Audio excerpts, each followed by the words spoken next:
Walaikum assalam. What does our Sharia say about a father who had 3 daughters and 1 son and who made an oral will in front of his son and 1 daughter and died after a few days? Are we obliged to distribute property as what the father said in his oral will, or distribute it as our deen says, that daughter 1 part and son 2 parts share in father's property and will? Please guide.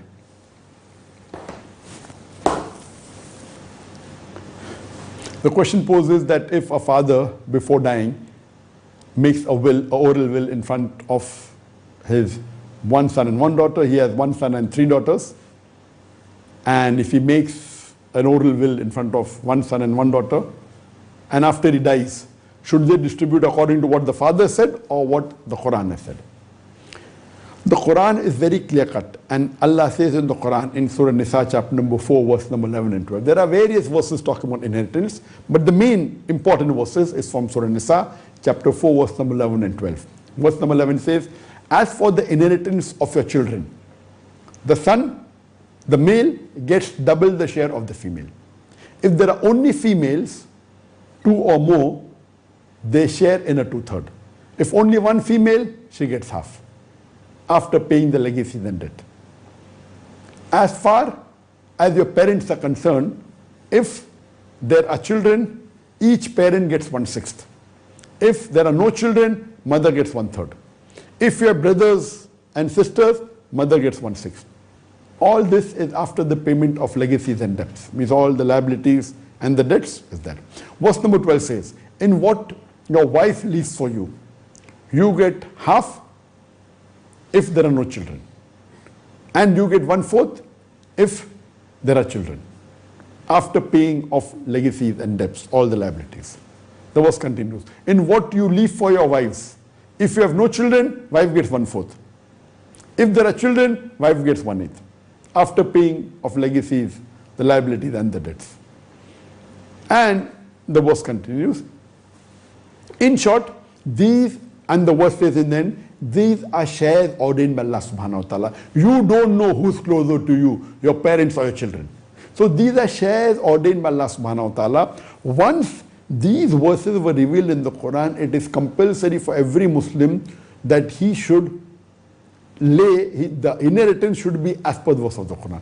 There is a verse revealed earlier in Surah Ma'idah chapter 5 verse number 106 to verse number 108, that it says that before a person dies, he should mention his will in front of 2 witnesses. And that was compulsory, but that was before this verse was revealed. Once these verses were revealed, you have to follow the guidance of the Quran, and making a will is not compulsory. Previously, making inheritance was compulsory. Today, if you are living in a Muslim country where the Islamic Sharia is followed, or living in a non-Muslim country like India where the Muslim personal law is followed and the Sharia has to be followed, then it is not compulsory to make a will. But if you are living in a non-Muslim country like America or a Western country like Canada, UK, where they don't follow the Sharia, then making a will is very important, and the will should be as per the Quranic guidelines. What I mentioned in Surah Nisa chapter 4 verse 11 and 12, also verse number 176. You cannot write your own will. The maximum you are allowed to will as per the Sharia is 1/3. 1/3 of your share you can will to those people who are not your inheritors. For example, you may have a friend who has helped you a lot. You can give anything from 0 to 1/3 to him, but you can't give more than 1/3. You want to do charity, you want to help the poor people, so 1/3 is the maximum a person can will, or can will 1/6, can will less than that, but he cannot will more than 1/3. The balance 2/3 minimum should go to the inheritors as mentioned in the Quran. Or if you don't will anything extra, everything goes as per what is mentioned in the Quran. Now coming to your question, if a father has orally given a will and said to his 1 son and 1 daughter, though he has 1 son and 3 daughters, orally, after he dies, what should be done? You should follow as the Quran says, because the son and all 3 daughters are the inheritors.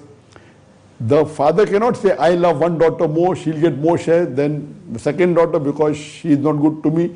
Irrespective, as long as they are Muslims, even if they ill-treat the father, they will get the same share as has been ordained by Allah in the Quran.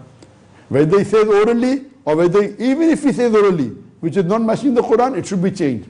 Even if he gives in writing. In a Muslim country, if he gives in writing that the son and daughter should get equal, because my daughter was not, because my son wasn't obedient, it's not possible. He cannot say, give my one daughter double share and my other daughter half the share, not possible. Even if he gives in writing, if it's a Muslim country where the Sharia law is followed, or in India where the Sharia law is followed, that doesn't carry any weight.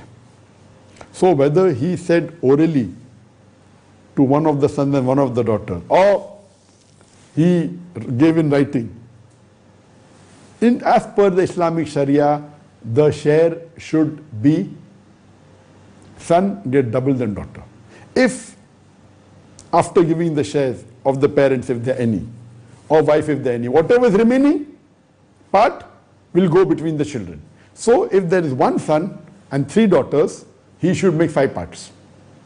After giving all the debts, liability, after giving to the parents if there are any, after giving to the wife if there are any, he makes 5 share. From this 5 share, 1 share goes to each daughter, 3 daughters, and 2 shares goes to the son. In short, from whatever is pending, 20% goes to each of the 3 daughters and the son gets 40%.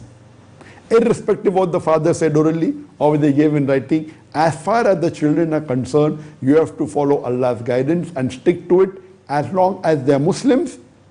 Even if they ill-treat the parent, whatever they do, the shares had been ordained by Allah and you have to follow it. And if he said something else or wrote something else which is not matching with the Quran and Sunnah, we should follow as per the guidance given in the Quran and Sunnah. Hope that answers the question.